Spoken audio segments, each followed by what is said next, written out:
What's different about this business? And just I'm going to lead you a little bit.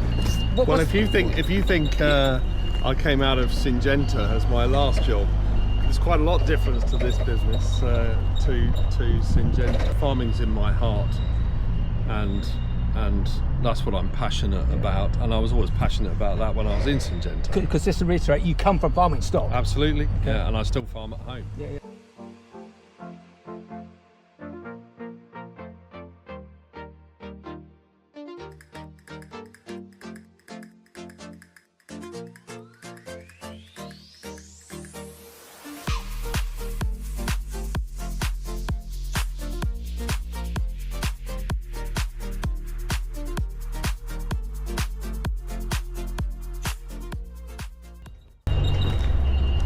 What's different about this business? And just I'm going to lead you a little bit.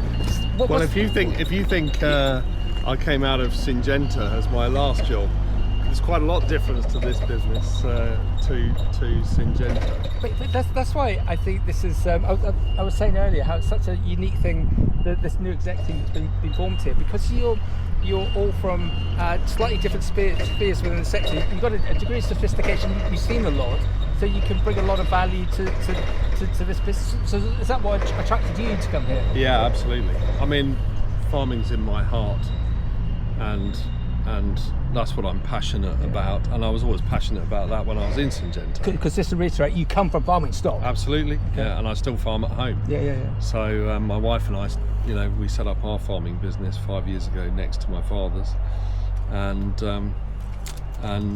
but this is the big job, Okay. and yes, it's very different to what I was doing, but I still have that corporate interaction into Royal London as the owners of Waldersey Farms, and there is a big investment plan, a big strategy for this farm, and so making sure that we've got the right investment appraisal and we're doing things in a well planned and executed manner, the sort of stuff I learnt to do in Syngenta. That's got to come here. Because that's why I see this being very mercurial, because you and I will both know examples where funds have got very excited about coming into this sector's newbies, and they think it's quite easy, and they invest a lot of money, then they realise, actually, what's this weather thirst? And all those amazing tales of walking into retailers saying, you are going to pay us double-digit margin. That's never. So actually, to have your experience, both on a corporate basis and the proverbial soil under your fingertips. Yeah, it's very easy to think you've bought Clarkson's Farm on steroids with Waldersey Farms when you're sat in 80 Fenchurch Street, and already we've been going through these periods of learning when we're looking at investment appraisal, the risk analysis, sensitivity analysis that we do. That understanding is beginning to come forward. Okay. But the appetite for investment is still very much there. It's a well-performing business. Yeah. We think we can do more with it, with broadening the enterprises. Yeah. And there's some really good opportunities here. Yeah. Okay. And would you be looking for collaborations? Partnerships. The people that are dialed in. What if you were in? Who would you be looking to partner with, collaborate with? Well, we've still got a lot of loyalty to local businesses and to making sure that we partner with local businesses wherever we can. And that there are some that are going to benefit from the sort of investments that we're looking at doing, and that is a key part of our strategy. It's not to be an island amongst a group of family farming enterprises. It is to be involved in the local community and contributing, helping them to contribute to their businesses as well. But it's also about thinking differently about the enterprises, thinking big, but with an understanding that still at the scale that we're at, we're not able to control the markets or control our output in terms of pricing necessarily.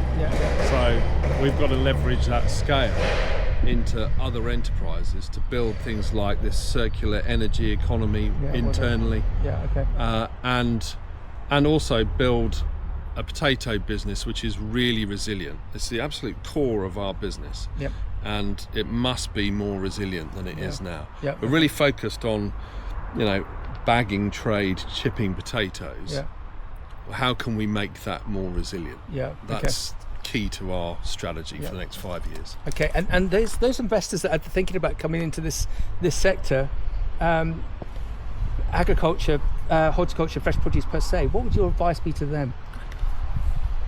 I think if you're coming in for food production, then you need to focus on what the market dynamics are of this, and the fact that the UK is a relatively small player in the global food industry. Mm-hmm. But I think if you're coming in from a natural capital perspective, those opportunities are really quite significant, particularly when you think of it from carbon, from the biodiversity options that are out there, and you think of the multiple land use perspectives that we've got, then there is a very interesting and dynamic way to think about farming in amongst all of that. Now, our policy is we will not let the nutritional calorific value of what leaves Waldersey Farms decline, but we are going to think about other land use options that help us to address some of the issues that we see on the Fens of peat degradation, farming's issue with carbon release, all of those things. You are custodians. We are custodians of this, and we want to make sure that we really do take some big steps in and bold steps in addressing some of farming's challenges with it. But we have to underpin that with profitability. Yes, absolutely. Profitability is not a dirty word. I keep on coming back to this quote of Princess Anne at the Oxford Farming Conference a couple of years ago. I've sat here all morning. No one's mentioned profit. Profit is not a dirty word, because we all need profit too. Absolutely. And these investors that seem to be majoring on, they want to come in here to do good, but they also need to see a return. And they see the opportunities for that, and they also see that, compared with the investments in London property, Cambridge property, shopping centres, this is quite a balance to some of those investments. They have totally different dynamics, those. And so whilst the Natural Capital Fund is a relatively small part of what we're involved in, actually there's some complementary things, putting in anaerobic digesters, for example, to feed gas to our clients or tenants in London. There's real opportunities there for us. So you're optimistic about the future? I am. On this farm, if you can't be optimistic about the future on this farm, it's a struggle to be optimistic anywhere else. Okay. And to wrap up, before we get washed out by the incoming rain, what's your favourite fresh produce? Oh, potatoes, for sure. Oh no, someone's going to say asparagus. Someone. You've got to go to the chins to talk about that. Stop it. Mark, thank you very much. Really, very impressive. Very impressive. I'm really excited for what you've done now and what it's going to look like 3 years, 5 years, 10 years down the line. Yeah, it's very exciting. It's really, the strategy is now coming together. We've been in the business. Well, I've been in the business since September, and Jack's been in since middle of January, and the board, that's been changed. We've got a fresh set of eyes on the place, and it is really quite exciting where we all want to take it. And actually, the team are also right behind that story, and really, it's very supportive and really working hard towards it. So it's great. Mark, thank you very much. Okay.